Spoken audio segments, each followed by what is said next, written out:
जी, हमारे साथ दूसरे कॉलर हैं रावण व्यूज़। जी, हेलो। रावण व्यूज़ साहब। जी, जैसे अभी टेररिज्म की बात हो रही थी, तो जैसे आईएसआईएस का जो मैंने मैप देखा है, तो उसके मैप के अनुसार वो उसने जैसे कि ऑल एशिया, सेंट्रल एशिया, सारे मिडिल ईस्ट को उसने एक तरह से ब्लैक में करके रखा है। उसने जैसे मतलब उसने सबको यानी कि वहां से नॉन मुस्लिम्स जितने भी हैं उसको खत्म कर देना, उसका वो मेन मोटो है। तो इस्लाम इस्लाम में ये मोटो एग्जिस्ट करता है। मेरे ख्याल से इतनी देर गुफ्तगू करने के बाद अगर आपने सुनी है तो आपको हम्म। ये बात बिल्कुल वाज़ेह हो गई होगी कि इस्लाम इस चीज में यकीन नहीं रखता है। तो रही ये सवाल बात ये के है कि रही ये बात के आप देखें कि आईसिस के सबसे ज्यादा विक्टिम कौन है? खुद मुसलमान है। वही मैं अभी कहने वाला हूँ साहब कि ये जो बात कह रहे हैं, अगर आईसीस स्टेट अगर बन गया इंडिया तो सबसे पहले हम लोगों को ही मार देगा वो। सबसे पहले हम लोग शिकार पर आएंगे सबसे ज्यादा। इस वक्त देखो, आप सीरिया में देख लो, इराक में देख लो, और अब अफगानिस्तान में देख लो। आईसिस जो है वो एकदम एक्टिव हो गई है। और वहां कौन? मस्जिद में लोग मर रहे हैं, मदरसे में लोग बच्चे मर रहे हैं, शादियों में बम फट कौन कर रहा है? आईसीएस वाले कर रहे हैं। तो वो तो मुसलमानों को टारगेट करने के लिए ये ऑर्गेनाइजेशन मौजूद है। और मैं आपको बताऊं, आप इसको गूगल कर सकते हैं, बहुत आसानी के साथ ये इंफॉर्मेशन आपको मिल जाएगी।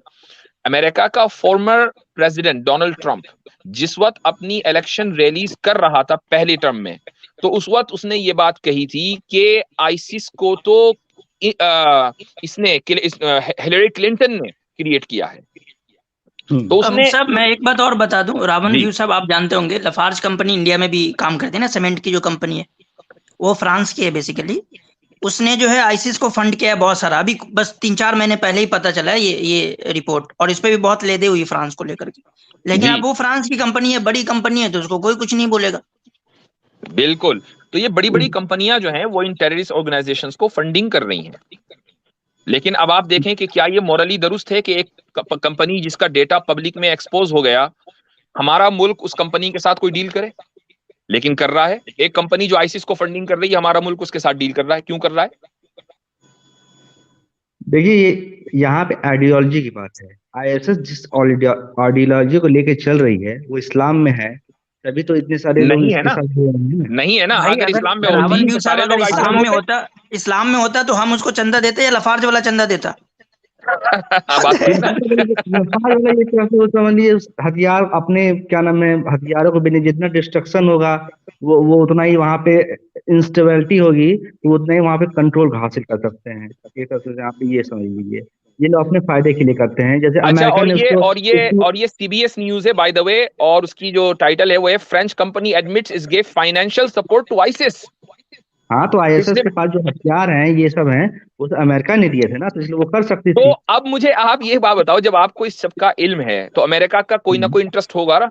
यानी एक बात बताएं कि क्या मिसाल के तौर पर आपको ये पता चल गया कि फ्रेंच कंपनी ने अपने इंटरेस्ट के लिए एक ऑर्गेनाइजेशन को फंडिंग की, हथियार दिए, और छोटे मोटी हम्म। फंडिंग नहीं की, $778 मिलियन दिए हैं। ठीक है। क्यों दिए हैं? कि भाई तुम हथियार लो, लोगों को मारो। तो अगर ये पैसे कंपनी ना देती तो लोग ना मरते। तो असल टेररिस्ट कौन हुआ? पैसे देने वाला या जिसने ट्रिगर दबाया? अगर जिसने ट्रिगर ट्रिगर दबाने दबाया, वाला टेररिस्ट है तो पैसे देने वाला भी टेररिस्ट है। नहीं, जिसने ट्रिगर दबाया वो टेररिस्ट है। अगर तो मुझे पैसे कोई देने दस वाला टेररिस्ट नहीं है। वो उसको सपोर्ट करने पैसे वाला देने टेररिस्ट नहीं है। पैसे पैसे देने वाला टेररिस्ट कैसे है? उसने तो बस पैसे दिया, अगर वो पैसे दे तो वो ना ले, करना हाँ। तो मुझे है अच्छा ना। अच्छा, एक मिनट रावण व्यू आप साहब, मुझे एक मिनट, आप मुझे आपका पैसे आपका दीजिए। लॉजिक आपके ऊपर इस्तेमाल करते हैं, एक मिनट। ओसामा चलिए। बिन लादेन ने कभी एक भी बम नहीं फोड़ा, उसने जो है मतलब इंस्ट्रक्शंस दिए थे। तो आपके लॉजिक के हम्म। हिसाब से उसको आपको टेररिस्ट नहीं कहना चाहिए, क्योंकि आप तो कह रहे हैं जो ट्रिगर ट्रिगर दबाता है वो टेररिस्ट होता है ना। उसने कभी नहीं ट्रिगर दबाया। उसने आदमी भेजे, ठीक है, हाँ या ये लो। अब उसने आदमी भेजना होगा। उसने तो आदमी भेजे, इसने ठीक है, भी आदमी इसने भी आदमी भेजे भैया। इसने जो पैसे, जो उसने फाइनेंशियल आदमी ने सपोर्ट है, उसने हथियार हैं, हथियार सप्लाई करना, पैसे देना, आदमी देने से ज्यादा खतरनाक है। आप 1,000 आदमी खड़े कर दो, एक के पास भी हथियार ना हो, कुछ भी नहीं कर पाएंगे। आप एक आदमी को AK-47 दे दो, 1,000 आदमी को मार देगा। हाँ, लेकिन वो मारेगा क्यों? क्योंकि वो क्यों मार रहा है, ये तो देखिए ना, अच्छा वजह एक क्या है मिनट मारने रावण व्यू की। साहब, मैं आपको आपसे पूछता हूँ, सुपारी समझते हैं? सुपारी देना। हाँ। तो जो सुपारी देता है क्या उसके ऊपर जो है मर्डर का मुकदमा नहीं चलता है? चलता है। भाई वो तो बोलेगा मैं ट्रिगर दबाया नहीं था, मैं तो बस पैसे दिया था कि फलाने को मार दो। तो आपके अकॉर्डिंग तो उस पर मुकदमा नहीं चलना चाहिए ना, वो तो बस पैसे ही दिया था, वो ट्रिगर कहाँ दबाया था? नहीं तो उसने पैसे दिए थे, उसने गलत काम किया था। पहली बात सुनिए बात समझिए पहले। और अमेरिका ने आईएसआई को फंड किया, हथियार दिए। अच्छा उसके अच्छा, पीछे एक मिनट नीचे एक सवाल है, एक मिनट। जाकिर नाइक को आप टेररिस्ट मानते हैं या नहीं मानते? हाँ, मानता हूँ। अच्छा, कितनी गोलियां चलाई जाकिर नाइक ने? जाकिर नाइक ने क्या नाम है, टेररिस्ट बनाए, मतलब उसने लोगों को कैसे बनाया? नहीं बनाया ना। ये तो गवर्नमेंट का नैरेटिव हुआ। जाकिर नाइक की किसी एक तकरीर में बता दीजिए कि वो ये कह रहे हो कि लोगों बम फोड़ो, कत्ल करो, एक तकरीर बता दो, एक। अब जाकिर नाइक की तकरीर मैं सुनता नहीं हूँ, पहली बार। हाँ, लेकिन आपने यकीन कर लिया चूंकि आज तक न्यूज ने और व्हाट्सएप न्यूज ने आपको बताया जाकिर नाइक टेररिस्ट है, आपने यकीन कर लिया। तो मैं इसीलिए कहता हूँ, मैंने कहा भाई आंखें खोलो, किस दुनिया में रह रहे हो, आंखें खोलो, लॉजिकल बनो। हाँ, लॉजिकल हूँ मैं लॉजिकल ही हूँ। नहीं लग रहा है, क्योंकि आप एक तरफ ये कहते हो कि फ्रेंच कंपनी टेररिस्ट नहीं है, बावजूद है कि $100 of millions दे रही है, और जाकिर नाइक टेररिस्ट हैं जबकि उन्होंने कोई बात नहीं कही है। और ट्रिगर आपके अपने स्टैंडर्ड के एतबार से जाकिर नाइक टेररिस्ट नहीं है। जाकिर नाइक सुनिए, पहली बार मेरी बात ये तो पूरा सुनिए ना। जैसे कि जाकिर नाइक जैसे कोई टेररिस्ट अटैक जब बांग्लादेश में हुआ था, ठीक है, हाँ, हाँ, 3 कंप्यूटर इंजीनियर मारे गए थे, ठीक है। जब उसकी तहकीकात की गई तो वहां से पता चला ये यहाँ के जो टेररिस्ट एक्टिविटी जो बॉम्ब ब्लास्ट किया था, वो जाकिर नाइक के वीडियोस ऑफ उनके इंस्पायर होके उन्होंने ये किया, इंस्पायर होकर, ठीक है, इंस्पायर होकर किया था। तो अब वो जो उनकी स्पीचेस थी जिनसे इंस्पिरेशन मिली, वो स्पीचेस कहाँ हैं? और तो वो तो मैं आपको बताता हूं कि जिस क्लब में वो टेररिस्ट अटैक हुआ था ढाका में, जिन लोगों ने किया था वो फेसबुक के ऊपर, सोशल मीडिया पर जाकिर नाइक को फॉलो कर रहे थे, जिस तरह बहुत से दूसरों को फॉलो करते हैं। अब आप एक बात बताइए, मेरे यूट्यूब को सब्सक्राइब करने वाले बहुत सारे नॉन मुस्लिम्स हैं। मान लो कल को मैं कोई गलत बात कह दूं तो जितने भी मुझे सब्सक्राइब कर रहे हैं, या वो अगर कोई गलत बात कह दें या कोई गलत बात कर दें, तो क्या उसका वबाल मेरे ऊपर आएगा? जो पकड़े गए थे। रावण व्यू सब ऐसा समझिए कि आप जो है वो यहाँ आए शो में, अब कल जाके जो है आप किसी का रेप कर दें, मान लीजिए, फर्ज करें, मैं कह नहीं रहा हूँ, तो क्या वो ये कहेंगे कि भाई आप हबीब नदवी साहब इसके लिए जो रिस्पॉन्सिबल है हबीब नदवी साहब के चैनल पर, तो आप थे वहाँ। जो लोग बाहर में ढाका वाले पकड़े गए ना, जो उन्होंने बॉम्ब ब्लास्ट किया, उनसे इंक्वायरी की गई, यस या नो, ये बताइए। उनसे पूछा गया उनकी इंक्वायरी रिपोर्ट आज तक नहीं आई है। सिंपली इस बुनियाद पर जाकिर नाइक साहब को टेररिस्ट कहा गया कि वो सोशल मीडिया पर जाकिर नाइक को फॉलो कर रहे थे। और जाकिर नाइक को बहरहाल फ्रेम करना था, रविशंकर को जिस तरीके से बुरी तरह डिफीट किया था, उसके बाद जो है जाकिर नाइक को फ्रेम करना था। तो एक बहाना मिल गया कि चलो भाई इस तरह फ्रेम करो, और जाकिर नाइक जो है उनको टेररिस्ट करार दे दिया गया। तो दैट्स द पॉइंट। अब एक बात बताओ, अब आप एक बात बताइए, जाकिर नाइक को, चलो थोड़ी देर के लिए रुक जाइए। जाकिर नाइक को टेररिस्ट इंडिया ने कहा, कतर ने टेररिस्ट नहीं कहा, बल्कि कतर ने जबरदस्त ऑनर दिया 1 महीने तक के जाकिर नाइक को। इंडिया ने कतर से अपने ताल्लुकात क्यों नहीं तोड़े? आपने कतर का ऑफिशियल जो वहाँ के विदेश मंत्रालय का आपने बयान सुना है?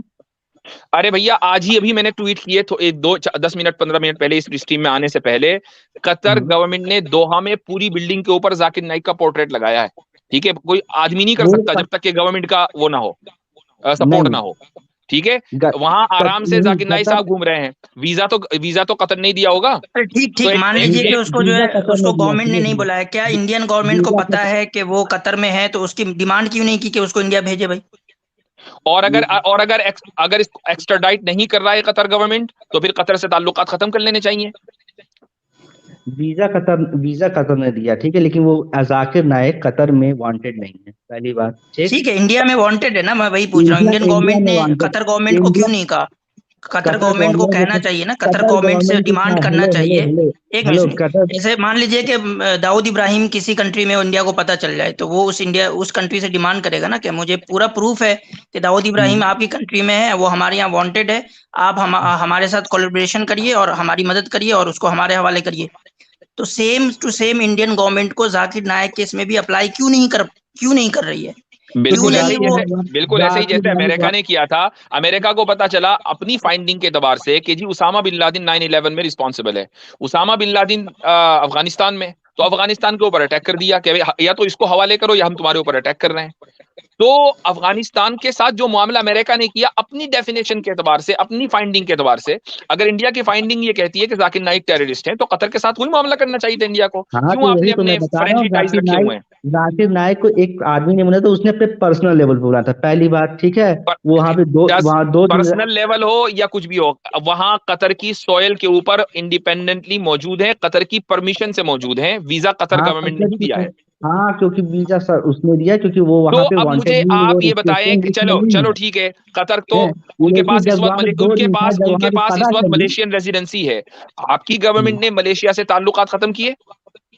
क्यों नहीं किए? नहीं, क्यों? नहीं किए, क्यों? क्योंकि एक आदमी के चलते कोई ताल्लुकात नहीं खत्म करता, अमेरिका ने ठीक तो है। एक आदमी के चलते पूरे मिलिटर- मुल्क की ईंट से ईंट बजा दी थी। क्योंकि अमेरिका बजा सकता है, तो अब क्योंकि यही तो अमेरिका डबल बजा स्टैंडर्ड है ना, सकता है। यही डबल स्टैंडर्ड है। यही मैं ये स्टैंडर्ड डबल आपका, स्टैंडर्ड नहीं है यही यहाँ स्टैंडर्ड पे। मैं फ्रेंच कंपनी पे चलाना चाहता हूं कि जिस फ्रेंच कंपनी ने $700 मिलियन आईसिस को दिए हैं, अमेरिका, इंडिया उस फ्रेंच कंपनी से कंटिन्यूअसली राब्ता रखना चाहता है, चूंकि इंडिया के अपने इंटरेस्ट हैं। लिहाजा इससे साबित हुआ कि टेररिज्म ये इंटरेस्ट बेस्ड बिजनेस है। किसी मुल्क का अगर इंटरेस्ट ये है कि फला को टेररिस्ट कह दो तो वो टेररिस्ट है, और किसी का इंटरेस्ट अगर ये है कि टेररिस्ट नहीं है तो टेररिस्ट नहीं है। ये पॉलिटिशियंस और गवर्नमेंट्स के इंटरेस्ट के ऊपर डिपेंड करता है। It is not an objective issue, that's the point. इसे आप टेररिज्म से लिंक नहीं कर सकते हैं, इसे आप टेररिज्म से लिंक नहीं कर सकते। यही मेरे भाई पॉइंट साबित हो गया है। अच्छा, अब आप देखो, हम यहां बैठकर आईसिस को कंडेम कर रहे हैं, हमने बैठकर फतवा बता दिया, हमने बैठकर ये कह दिया कि ये टेररिस्ट ऑर्गेनाइजेशंस हैं। आज से नहीं कह रहे हैं, हमेशा से कह रहे हैं, ठीक है। अभी मैं आरएसएस और वीएचपी के बारे में कहूंगा कि वो टेररिस्ट ऑर्गेनाइजेशन है, आप फौरन उनको डिफेंड करेंगे। हम नहीं करेंगे, हम फौरन ये कहेंगे कि हाँ आईसिस टेररिस्ट है, शबाब टेररिस्ट है। हम जैश ए मोहम्मद को टेररिस्ट बोलेंगे, हम लश्कर तैयबा को टेररिस्ट बोलेंगे, आप नहीं बोलोगे। और मैं आपको एक बात बता दूं कि मैं अगर टेररिस्ट ना बोलूं तो मेरे ऊपर कोई आप केस भी नहीं चला सकते हो, लेकिन मैं इसके बावजूद उनको टेररिस्ट समझता हूं, ठीक है। लेकिन आप कभी भी आरएसएस को, कभी भी वीएचपी को, कभी भी बजरंग दल को आप टेररिस्ट ऑर्गेनाइजेशन नहीं बोलोगे। जबकि इस वक्त अमेरिका में, इंग्लैंड में, अमेरिका में बाकायदा केस चल रहा है वीएचपी के खिलाफ। यहाँ पर कांग्रेस जो है, अमेरिकन पार्लियामेंट, वहां पर बाकायदा हियरिंग हुई है सैफरन टेरर के ऊपर। तो भैया आप जिस जगह खड़े हैं उस जगह पहले अपनी जगह का जायजा लें, उसके बाद आप इस्लाम और मुसलमानों के ऊपर अटैक करें। हम जहां बिल्कुल जायजा लिया है मैंने, केस कोई किसी में भी कर सकता है, अमेरिका है वो, ठीक है। वहां पे अगर आप सड़क पे थूक देंगे तब भी आपके ऊपर केस हो जाएगा, पहली बात, ठीक। यार कुछ भी मतलब के मतलब यहाँ पे देखा, मैंने यही बात वाज़ेह कर दी कि जैसे ही मैं कहूंगा ना आप फौरन डिफेंड करोगे सैफरन टेरर का, कि नहीं सैफरन टेरर तो एग्जिस्ट ही नहीं करता। हम ये कहते हैं कि नहीं, मुसलमान टेररिस्ट हो सकते हैं, और जो मुसलमान टेररिस्ट हैं हम उनका कंडेम करते हैं। ये हमारे और आप में फर्क है। अच्छा ये बताइए, हेलो, आप मुझे ये बताइए, आपके लिए मजहब सबसे बड़ा है कि देश? हमारे लिए मजहब सबसे बड़ा है। बस ये आपके लिए क्या सबसे बड़ा है? आपके लिए मजहब या देश? देश तो 1947 में आया। देश 1947 में आया? क्या मजाक है? इंडिया की बर्थ 1947 में है। रॉन्ग, ये आजादी की बात बता रहे हैं। अच्छा चलो, इंडिया की बर्थ कब से बताओ? ये अच्छा एक मिनट मुफ्ती साहब, देखिए इसमें कितनी इनकंसिस्टेंसी इनसे पूछता है। आपके लिए देश सबसे बड़ा ये पता कहाँ से चला आपको? ये हमारे रिलीजन से। ये तो रिलीजन बड़ा हो गया ना। आप तो कह रहे हैं कि देश मेरे लिए सबसे बड़ा है, और ये सबसे बड़ा हुआ कैसे पता कहाँ से चल रहा है? उसका बेस है रिलीजन, तो रिलीजन बड़ा हो गया। एग्जैक्टली।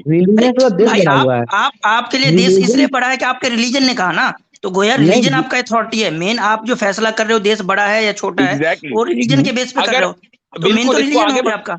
बिल्कुल, इसको आगे बढ़ाते हुए मैं ये कहूंगा कि अगर रिलीजन छोटा है आपका और देश बड़ा है, तो को ये कहा कि ये बड़ा है, तो आपने छोटे पे एतमाद कैसे कर लिया? मतलब इसमें एतबार करने की, क्योंकि रिलीजन आपको पता ही नहीं है कि आप किस फैलेसी में गिरफ्तार हो गए। आपको पता ही नहीं है कि आप किस फैलेसी में गिरफ्तार हो गए हैं। जब आप ये कह रहे हो कि हमारे रिलीजन ने ये बताया कि देश बड़ा है, तो रिलीजन बड़ा हुआ ना, क्योंकि आप रिलीजन की मान रहे हो।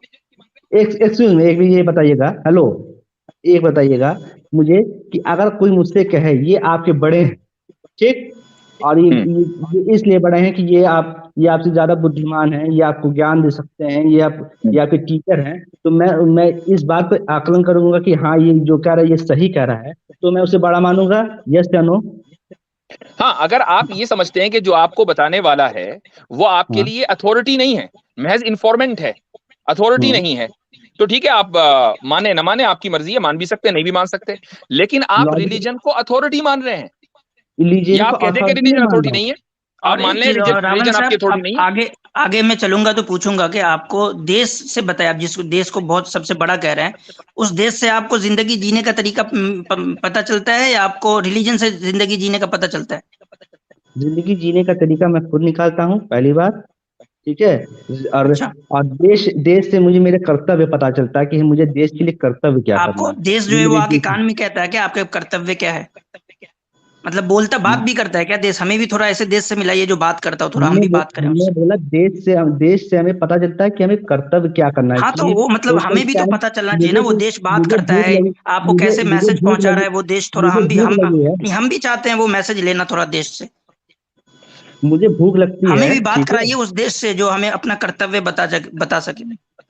जिस चीज महसूस करने वाली होती है, जिस तरह आप भूख महसूस कर सकते हैं, ठंड महसूस कर सकते हैं, उसी तरह देश के लिए कर्तव्य भी आपको फील करना पड़ता है। अच्छा, आपकी जो मोरालिटी है वो कहाँ से आती है? वो आप लॉ देश तो किसी टेंजिबल चीज का नाम नहीं है, देश बना है लॉ से, कॉन्स्टिट्यूशन से, जो आपकी जो मोरालिटी है वो कहाँ से आती है?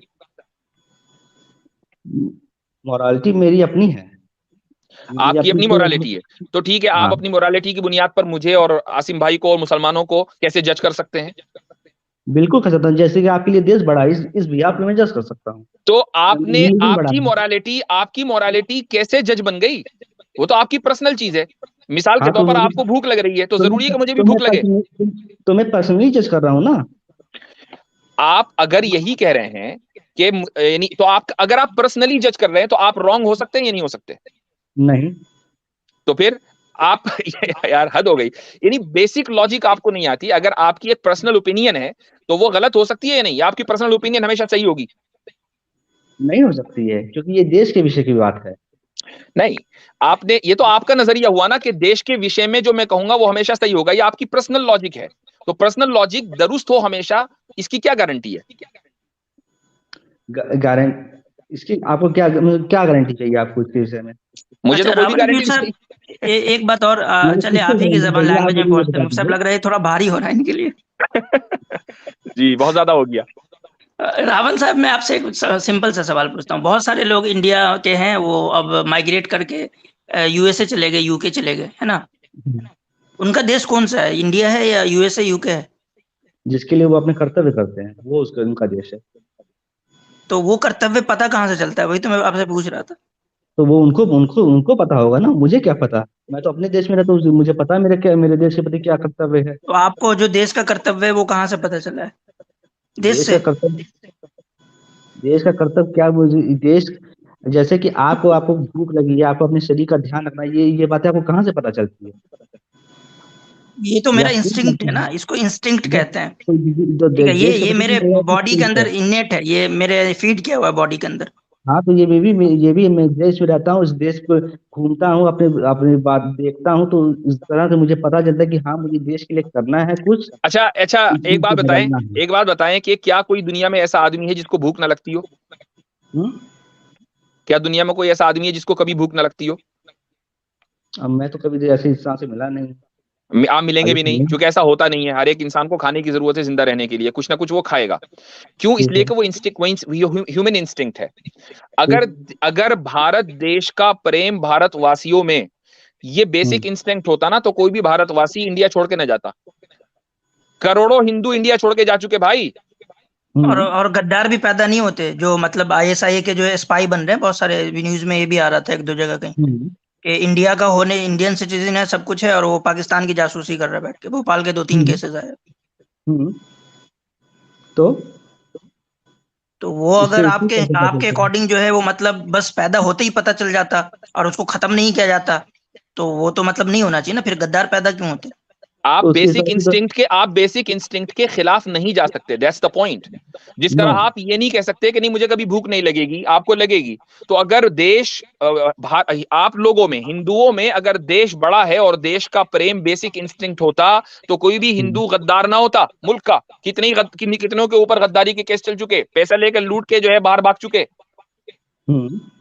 देखिए, हेलो, विजय माल्या बाहर नहीं यहाँ पे जाता, देश की बात नीरव हो रही मोदी है। बाहर नहीं देश, जाता। यहाँ पे देखिए देश की बात हो रही है, पहली बात, ठीक है। अगर हम भी देश देशी की को, बात कर रहे हैं भाई, हम भी हाँ देशी की तो बात कर रहे हैं। हाँ ठीक है, हम आप ये कह देश रहे और हैं कि देश और बॉडी को आपके मिलाना है। नजदीक आपका जो देश प्रेम है वो बेसिक इंस्टिंक्ट नहीं हो सकता, दैट्स द पॉइंट। बिल्कुल जिस चीज को आप बिल्कुल हो सकता इंस्टिंक्ट कह रहे हैं उस चीज को है। आप आप आपको चेंज नहीं कर बेसिक सकते, लेकिन वो चेंज आप होती है। आपको बेसिक इंस्टिंक्ट से मिलाना है, तो इसको इससे आपको शरीर बॉडी और शरीर को देश से मिलाना है, तो इस प्रकार से समझिए। जिस प्रकार अगर आप शरीर का ध्यान नहीं देंगे, आप अपने शरीर को वो नहीं करेंगे, तो आपका शरीर खत्म हो जाएगा। उसी तरह अगर आप अपने देश के प्रति अपना कर्तव्य नहीं निभाएंगे, देश के लिए अपने अपने मतलब कि जो देश को चाहिए वो चीज नहीं करेंगे, तो आपका देश भी खत्म हो जाएगा। इस बात को अच्छा मानते एक हैं? मिनट, एक बात वही बताइए। तो पूछ रहे हैं कि एक देश को अब क्या मैं चाहिए वो पता कहाँ से चल रहा है आपको? अच्छा तो मैं बोल एक कर बात रहा बताता हूँ। हूँ आपको, सुनिए सुनिए सुनिए, मैं आपको एक बात बताता हूँ। आपकी एक छोटी बहन है, ठीक है, ठीक है। उसके आपके ऊपर उसके कुछ कर्तव्य हैं कि नहीं, कुछ जिम्मेदारियां हैं, आप मुझे बड़े भाई हैं? हाँ अच्छा, हाँ। आपके पेरेंट्स भी हैं, हम्म। उनके उनके ताल्लुक से भी आपके ऊपर कुछ जिम्मेदारियां हैं। अब आपके पेरेंट्स बड़े हैं या आपकी छोटी बहन? दोनों। दोनों बड़े हैं आपसे? नहीं, कर्तव्य उनके प्रति मेरा दोनों बराबर ही है। नहीं, मैंने पूछा बड़ा कौन है। मतलब बड़ा क्या होता है? आपने खुद ही कहा ना देश बड़ा है कि मजहब, तो मैं पूछ रहा हूँ आपकी हाँ? छोटी बहन बड़ी है कि आपके पेरेंट्स? एक मिनट, मजाक के लिए आपको कोई कर्तव्य है क्या?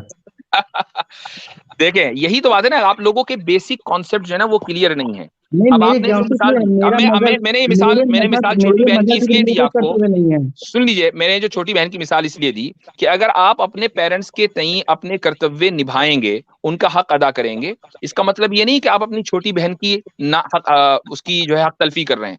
उसके भी आप राइट्स पूरे पूरे कर सकते हैं, अपने पेरेंट्स के भी राइट्स पूरे पूरे कर सकते हैं, अपनी बीवी के भी कर सकते हैं, बच्चों के भी कर सकते हैं। एक तो के वही तो राइट्स मैं पूरे कह रहा करने का, हूँ। सुन लीजिए, एक के राइट्स पूरे करने का मतलब ये नहीं है कि आप दूसरे के राइट्स को वायलेट कर रहे हैं। आप मुसलमानों को ये समझते हैं कि मुसलमानों के नजदीक चूंकि मजहब असल है, इसका मतलब ये है कि ये देश के राइट्स जो हैं वो उनको वायलेट करते हैं। मैं ये पॉइंट आपको समझाना चाह रहा हूं कि हमारे नजदीक मजहब बड़ा है और असल है, और मजहब का जो हमारे ऊपर हक है हम उसको अदा करते हुए भी देश का हक अदा कर सकते हैं, दैट्स द पॉइंट। रॉन्ग। और मुफ्ती साहब इसमें एक आप पॉइंट मुझे ऐड ये कर दूं बताइए, कि हम आपका अपने एक मिनट देश, भाई, एक मिनट आपका अपने रावण भाई, मजहब के रावण भाई, प्रति क्या एक कर्तव्य मिनट है? रावण भी एक मिनट। आप मजहब को मानते हुए ही जो है देश का कर्तव्य पूरा कर सकते हैं। आप ये कहें कि हम भाई मजहब को नहीं मानते, तो फिर आप देश का कर्तव्य भी नहीं पूरा करेंगे। क्योंकि ये सर्वे में पाए मतलब ये पता है लोगों को कि जो लोग मजहबी नहीं होते हैं ना, जो गैर मजहबी लोग होते हैं, मजहब को नहीं मानने वाले लोग होते हैं, उनके अंदर रिस्पॉन्सिबिलिटीज की जो मात्रा है वो भी कम पाई जाती है। वो अपने आप को ज्यादा रिस्पॉन्सिबल नहीं समझते हैं। तो जो लोग मजहब को मानते हैं वो ज्यादा रिस्पॉन्सिबल होते हैं। और ये अच्छा, रावण साहब, एक सवाल और पूछें अब भाई, रावण साहब, ये जो भारत देश है ये कहां से कहां तक का है?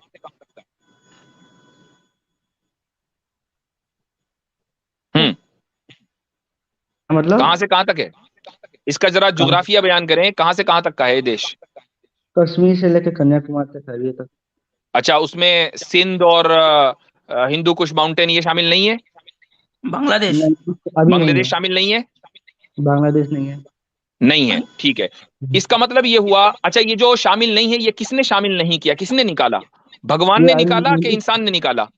ये 1947 के बंटवारे में अलग हुए। बंटवारे में इंसान ने अलग किया ना, हम्म। तो इंसान ने देश का नक्शा बदल दिया। हम्म।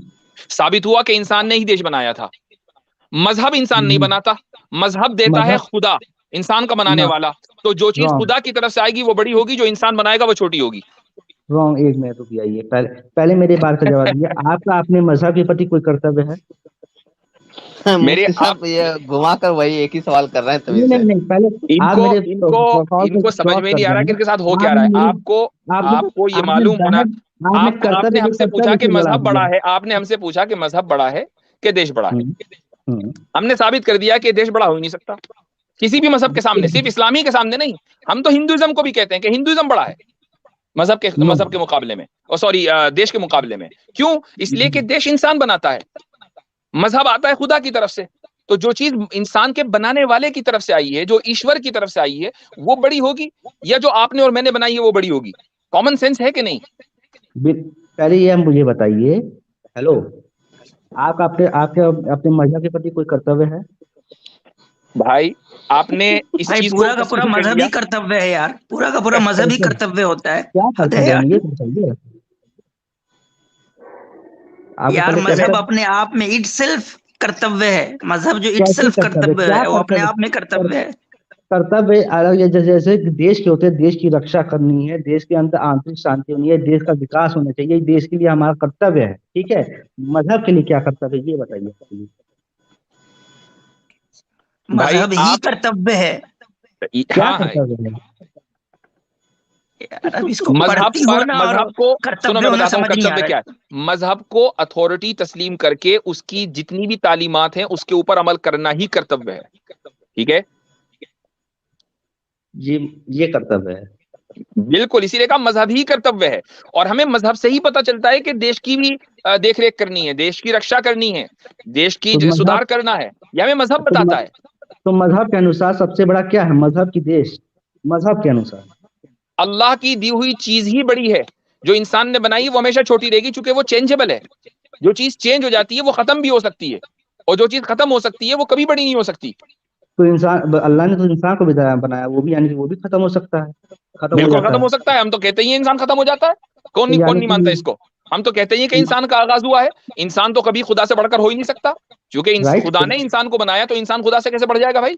इक्वल भी नहीं जा सकता। हाँ ठीक है, ये सही है, ठीक है, इंसान खत्म हो जाता है, इंसान को जब इंसान देखो, आपको अपने सोच की यानी कि खतरनाक ही पता है। आप कह रहे हो कि एक ये जो देश है, ये जो जमीन है ना, वो एक इंसान की जान से भी ज्यादा कीमती है, आप ये कह रहे हो। आप देश को मतलब आप ये असल मसला यही है आपके लिए, हिंदुस्तान में रहने वाले लोग जो है ना वो असल नहीं है, बल्कि हिंदुस्तान की जो जमीन है वो असल है। हमारे लिए हिंदुस्तान की जमीन भी असल है, लेकिन हम इसके अंदर जो लोग रह रहे हैं ना, जो लोग रह रहे हैं उसके प्रति असल कर्तव्य है हमारा, जो लोग यहाँ रह रहे हैं। और ये देश जो है हमारा, ये देशवासियों की वजह से, देश में रहने वाले लोगों की वजह से। आसिम भाई यही चीज ये लोग भी मानते हैं। आप ये देखो कि इनका कर्तव्य बांग्लादेश वासियों के, पाकिस्तान वासियों के लिए नहीं है। क्यों? इसलिए कि वो लोग अलग हो गए, उनका मुल्क अलग हो गया। हालांकि भारत तो, अखंड भारत तो एक ही था, लेकिन आपने अपना कर्तव्य उनके लिए क्यों नहीं रखा? क्योंकि वो अलग हो गए हैं। इसका मतलब ये हुआ कि आपका कर्तव्य जमीन से जुड़ा है, ना कि जमीन पर बसने वालों से। तो फिर आप ये ना कहें कि हम इंसानियत नवाज हैं। आप तो जमीन परस्त हैं भाई, आप इंसान परस्त नहीं है। आपने देश को जमीन से जोड़ दिया, या जब मैं कोई वो आपने जोड़ा है, वो आपने जोड़ा, हम नहीं जोड़ रहे हैं। आपकी जो थियोलॉजी और आपकी जो लॉजिक है उससे यही साबित हो रहा है कि आपका देश जमीन का नाम है। मैंने बोला देश की रक्षा करनी है, देश में विकास होना चाहिए, देश की। वो देश क्या है? वो देश क्या है? इंसानों का नाम है ना, इंसानों से बनता है ना देश, या पत्थर और जमीन से और पानी से बनता है? इंसानों से बनता है ना देश। इंसान से जमीन बनती है, इन सबसे बनने में देश इंसानों यानी कि वहां पे रहने वाले लोगों से बनता है। मेरे ख्याल से अभी भाई अब जी काफी वक्त हो गया इनको, आप बख्शिश कर रहे हैं। हाँ, इनको भी जाना है, समझ में नहीं आ रहा कि मैं जाऊं कैसे। जी, ये एक ही बात को मजहब के प्रति क्या कर्तव्य है। इसके अलावा एक ऐसा बंदा, ये उनको टेररिस्ट नहीं कह रहे हैं जो लोग के टेररिज्म को बढ़ावा दे रहे हैं और टेररिस्ट को सपोर्ट कर रहे हैं, जो लोग दहशतगर्दों को सपोर्ट कर रहे हैं, बल्कि जो गोली चलाएगा वो टेररिस्ट होगा। ये इनके व्यूज थे। तो रावण व्यूज सब अपने अच्छा पर नाम रख के आया है। वाकईतन आप रावण इन लोगों से बात करने के बाद एक बात और, यानी कि रोना आता है मुझे हकीकतन कहें तो, कि मतलब लोग कहाँ है यार, किस लेवल पे आके बात कर रहे हैं। इतना रोना आता है कि क्या इनका फ्यूचर क्या होगा, इनका सोचने की समझने की सलाहियत क्या है, इनकी फिक्र एकदम बिल्कुल बर्बाद हो चुकी है। और ये सब की सब जिम्मेदारी जाती है खास तरह की आइडियोलॉजी को फरोग देने में। अच्छा, उन्होंने नौजवानों के, आसिम भाई एक तो मुसीबत क्या है कि हमारे मुल्क का एजुकेशन सिस्टम बिल्कुल गार्बेज, ठीक है, स्कूल सिस्टम बिल्कुल खत्म। अच्छा, ऊपर से व्हाट्सएप ने नाश मारा हुआ है, ऊपर से ये जो अलग अलग ऑर्गेनाइजेशन से जिनका भी नाम लिया गया उसने सोने पे सुहागा कर दिया। तो भैया अकल जो है वो दिमाग से निकलकर टखनों में चली गई। इसलिए लॉजिक और रैशनैलिटी नाम की चीज ही नहीं है। और जब हमारी ये स्ट्रीम्स में आते हैं और जब इनकी आंखें खुलती हैं तो ये हक्का बक्का रह जाते हैं कि यार ये तो बिल्कुल ही दूसरी दुनिया है, हम तो बाहर बैठे पता नहीं क्या क्या समझ रहे थे, और वो चीज हजम नहीं हो पाती इन लोगों से। जी बिल्कुल। जी एक बात मुझे भी कहनी थी मुफ्ती साहब, यहाँ पे भाई जी साहब कह के गए हैं कि जो देश बनता है वो इंसानों से बनता है। तो मैं इनसे कहना चाहूंगा कि इसी देश में जो लोग इस चीज को बोल रहे हैं, जैसे आप बोल रहे हैं कि इंसानों से देश बनता है, तो इसी देश के इंसान 25-30 करोड़ इंसानों को मारने काटने की प्लानिंग हो रही है, तो देश बर्बाद नहीं हो रहा फिर ऐसे में, बिल्कुल जब इंसानों बिल्कुल से वही देश बात बन है। रहा है। एग्जैक्टली हबीब साहब, ये वाली क्लिप और इससे पहले वाली क्लिप जिसमें हमने टेररिज्म के ऊपर बात की थी, ये अलग होनी चाहिए बिल्कुल।